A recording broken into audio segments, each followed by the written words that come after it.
Жақында мен өте бір қызық рилс көріп қалдым. Ол жерде біздің президентіміз Қасым-Жомарт Кемелұлы мен Ресей Федерациясының президенті Владимир Владимирович Путин екеуі отырып кездесуден үзінді былайша айтқанда.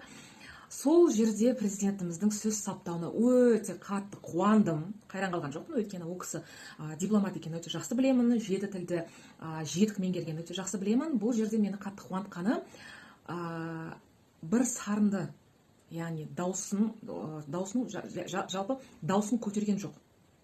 Бірақ даусын көтермесе де бір сарынды сөйлегенмен, сол сөйлеген сөзінде ол жаңағы басқа елдің президентін былайша айтқанда ұрсып та үлгерді, мақтап та үлгерді, ұялтып та үлгерді, сондай-ақ өзінің де ренішін айтып үлгерді.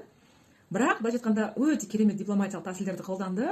Былайша айтқанда острые углы дейді ғой, солардың барлығын жаңағыдай тегістеп өте әдемі, керемет жеткізді. Жалпы былай қарайтын болсаңыз, біздің қазақ тілі өте бай ғой негізі. Видео орыс тілінде болды, бірақ өзіміздің тілімізді айтатын болсақ өте бай.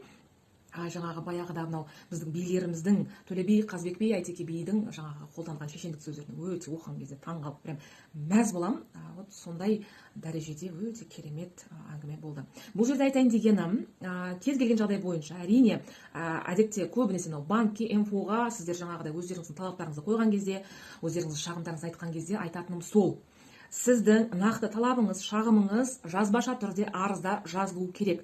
Нақты не сұрап жатсыз, не үшін сұрап жатсыз, қандай заңға сүйеніп сұрап жатсыз деп айтамын. Өйткені сізде ол жерде банктың тікелей қызметкерімен сөйлесетіндей мүмкіндік тумайды.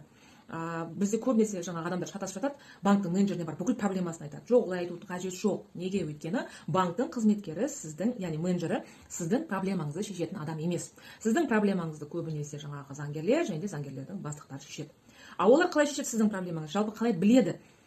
Сіз тек қана жазбаша түрде нақты заңға сүйеніп жазылған арызды жіберген кезде ғана, соны оқыған кезде ғана алып біледі. Сондықтан да заңға сүйенген жазбаша түрде нақты дұрыс арыз жаза білу керек. Менің парақшама жазылып қойыңыздар, өйткені бұл жерде заңға қатысты ақпарат өте көп.